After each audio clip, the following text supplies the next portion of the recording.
Alright, so we're back at it trying to get my car to pass emissions. Today we're actually going to be replacing the intake manifold. I have a new one, so we're going to go ahead and start taking stuff off to do that. Got my battery disconnected, pulled my hose clamp down, just got these two bolts off that hold my intake in, getting ready to pull my intake off. But after that, then I think it's going to be loosen up this clamp down here, take these two off, pop this hose out, and then we're going to disconnect all of my plugs.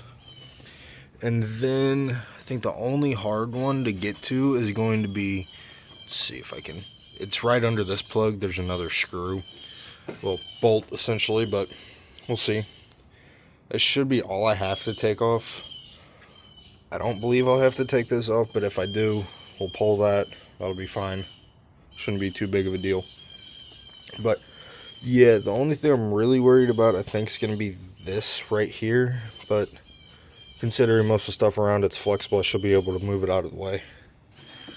And then a few other things that I'm kind of on the fence about, but should all be alright. Shouldn't have to really worry about nothing.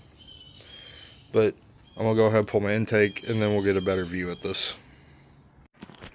Alright, so I got my intake off. I did a few other things. Took out pressure sensor, unplugged it.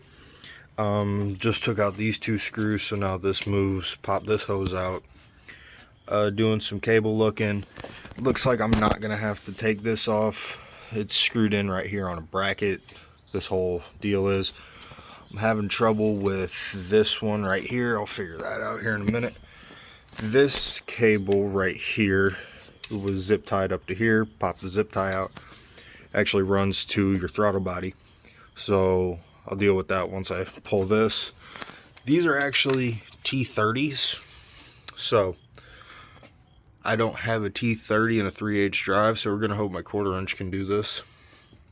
But got the new intake over here. Got the pressure sensor put in. Figured might as well do it. I got it out.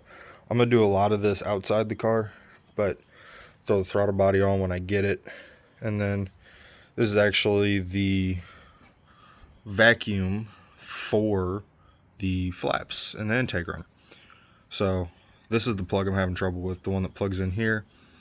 And then I'm also having trouble getting this hose off, but I should be able to pull on it. I'm just trying not to break it, because then I gotta go get a new hose, and that's never fun. But yep, so and keep doing a bit more on this, see what other plugs I can get.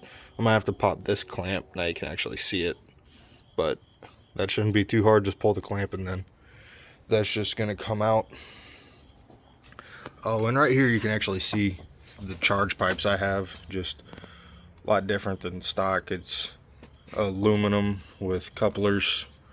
A lot better than the thin restrictive plastic one.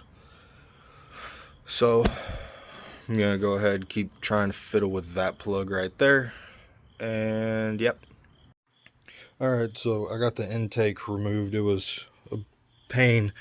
There's a bracket that these three are holding on. There's a bolt here.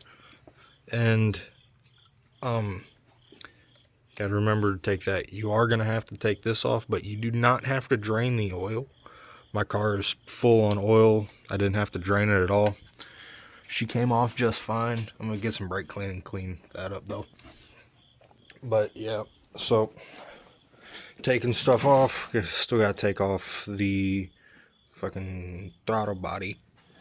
Gotta take off the throttle body still. But started moving stuff over to this. This is the bracket I was talking about. I actually found my issue is on this hose. It goes like that. It goes right here. Clips on there. Comes down, routes out.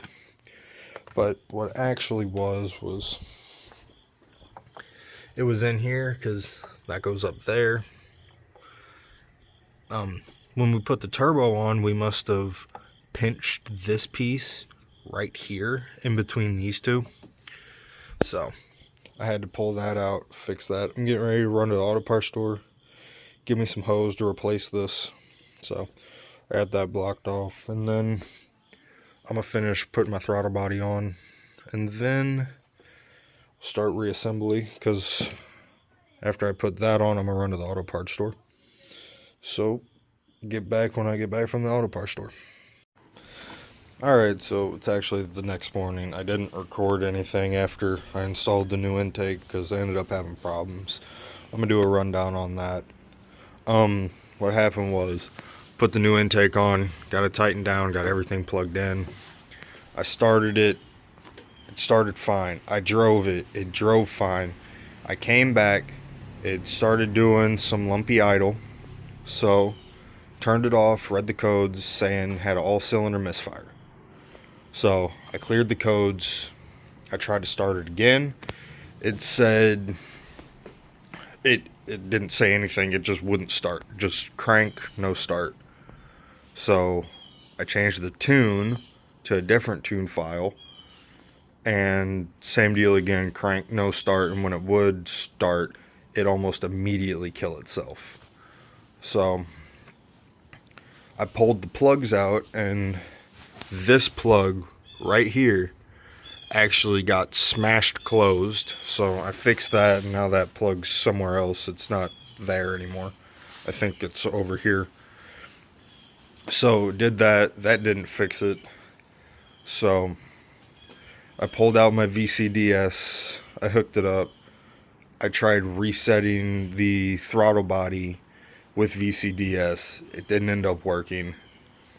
And so ended up doing it the more old school way, which is turn the ignition on, push the gas pedal to the floor, slowly let it back out, do that a few times, and then I went to start it. Started just fine.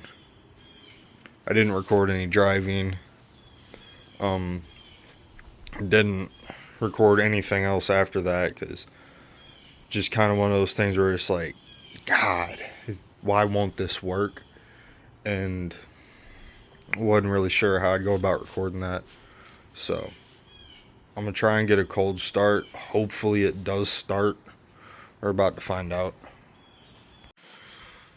Alright, so we got ignition on, and let's see how it goes.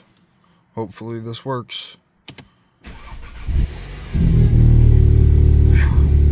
That's a relief right there. Start and idle.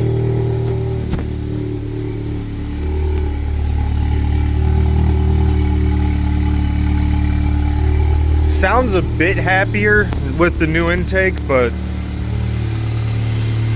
it actually feels a lot better while driving as well. So that's always nice. Getting ready to go to the store, so I might get a little drive record going on. We'll see.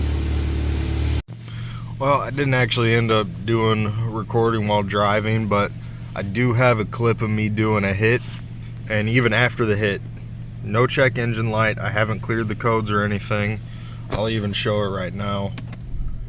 Just shut the car off, put my ignition back on, and we're gonna make sure that I have no codes. Let's hope. One code. Low flow / performance. Well, not too sure what that is. I'll look into that, but as long as I keep it at high RPM, I should be good. So, seems like that will be it until the next video. Not too sure what next video will be, but we'll see when we get to there. If you made it this far, thanks for watching.